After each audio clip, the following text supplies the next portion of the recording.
Well, hello there, Sugar Pie. Welcome to Economics with Ella.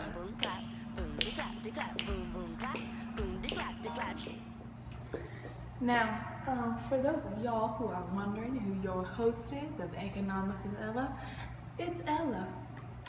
I was born and raised in a Texas town, and I love me some economics. Move your feet. I'll give the barbecue show and tell you how to. Hey there, y'all. You ever heard of microeconomics? I didn't. I have never heard of it until a couple minutes ago. I didn't know what that was, but today I'll be teaching y'all about microeconomics. Hey y'all, it's microeconomics time, and I'm here with my friend Riley. So Riley, how are you doing today? Good. Good. So I'm gonna be asking you about some microeconomic stuff. Is that okay? Yes. Yeah. Okay, first question. What is the law of supply and demand, and how does that incorporate into a circular flow diagram that includes the product market, resource market, households, and firms?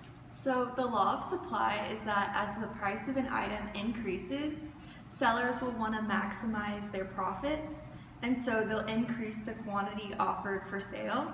And then the law of demand is that when the price of an item increases, consumers will they'll have a lower demand of that product because consumers are primarily buying things that they need. And if the price of an item goes up, then they're not really gonna buy it at that time. They're probably gonna wait for the price to drop.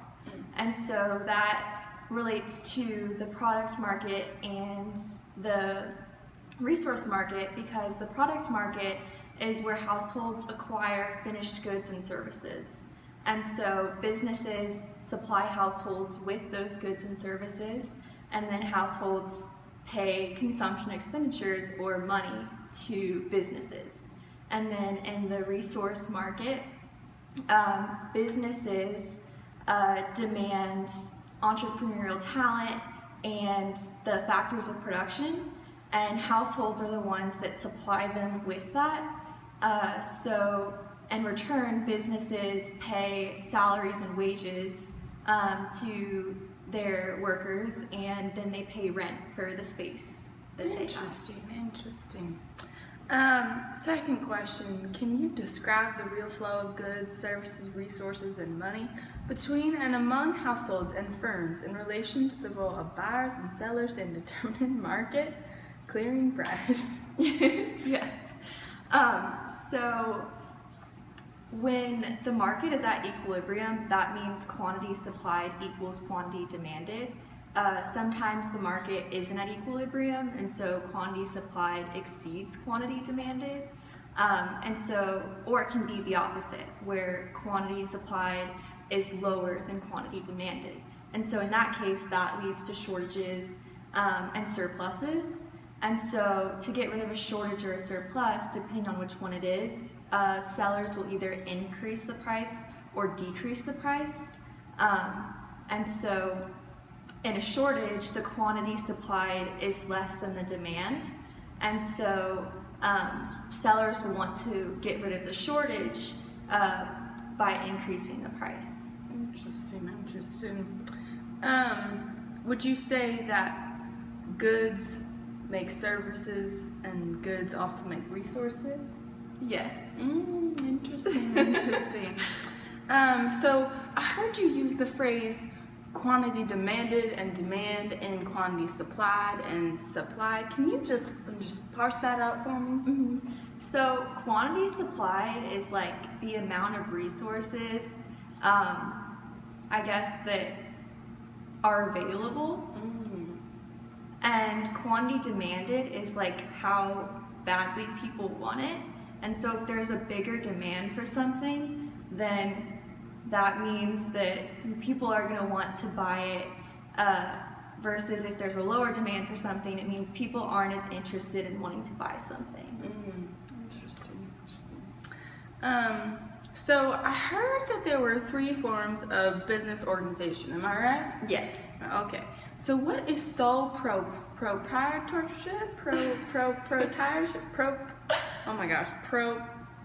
Proprietorship? How do you say that word? Sole proprietorship. Thank you.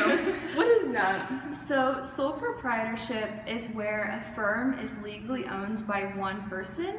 And so, a sole proprietorship is definitely by far the easiest to start because it doesn't really require anything from the government. And so, for a sole proprietorship, the downside of it though is that if someone sues the company and they're found guilty, then their personal assets like their car or their house can be taken. Oh shoot, darn good. So yeah, That's nasty stuff. That's nasty. So what is? I heard partnership. What's the second? So what's that? So a partnership is a firm legally owned by two or more people. And so there are a few different types of partnerships. A general partnership is like a sole proprietorship, except it's run by more than one person. Mm-hmm. And so in a general partnership, the general partners both are actively involved in the business, meaning they make business decisions like hiring people and buying supplies. But there's also a limited partnership, and a limited partnership, the limited partner is an investor who invests in the company. And so the investor doesn't have an active role in the company. So is that kind of like in a corporation when there's investors in the corporation and they're kind of silent and they don't do much? Yes. Oh, interesting. So is a limited partnership, is that a corporation or? Yes. Okay. So sole proprietorship, partnership, and corporation are all like different ways to have a company, I guess. And so each of them are kind of different, so in terms of liability.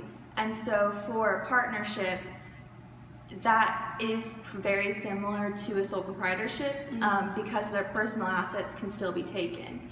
But that's where a corporation's a little different. So a corporation is a firm legally owned by stockholders who purchase shares of the company, which is just like a percentage of the company. And so they hope that over time the value of their shares will increase. And the biggest reason why a lot of people start companies instead of a sole proprietorship or starting corporations is that the liability is a lot different. And so your personal assets cannot be taken. But the biggest drawback of starting a corporation is that in terms of taxation, so you're double taxed. Oh, nasty. You are taxed based on the business earnings, but you're also taxed like on the stockholders' shares of the company. Oh, And so that is like on their personal tax that return. sounds complicated. Yeah. Oh my gosh, okay, wow. Last question. What are the basic characteristics of monopoly, oligopoly, monopolistic competition, and pure competition? So, monopoly is there is one seller and a bunch of buyers.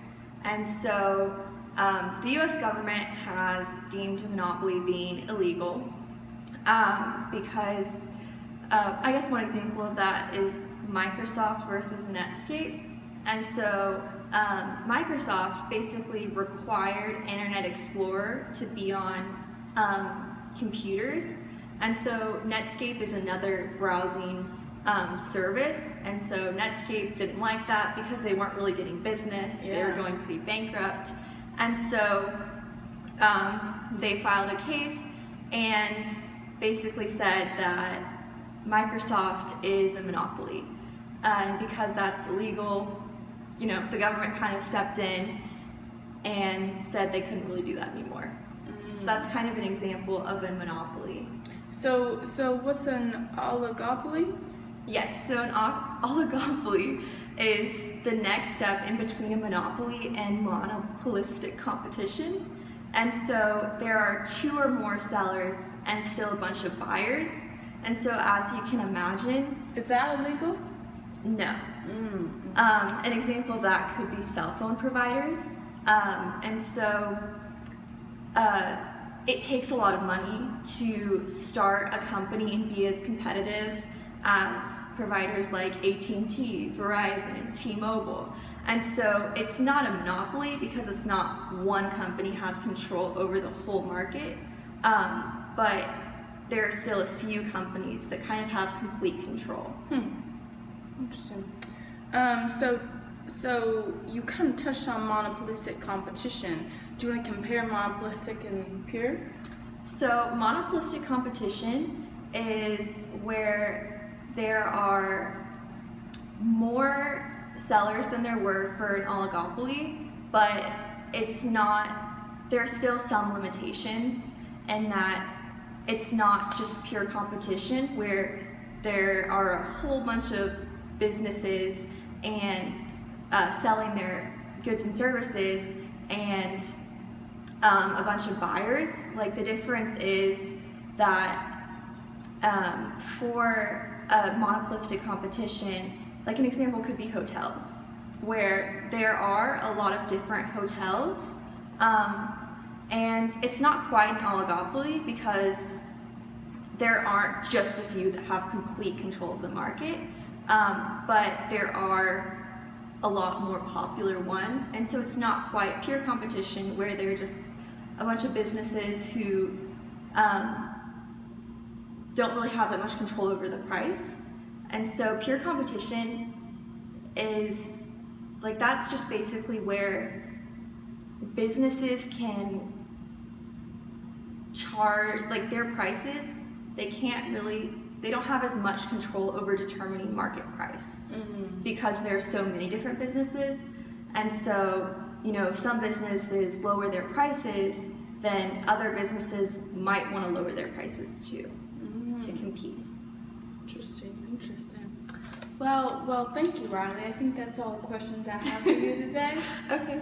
Next time on Microeconomics, we're going to be learning some more economics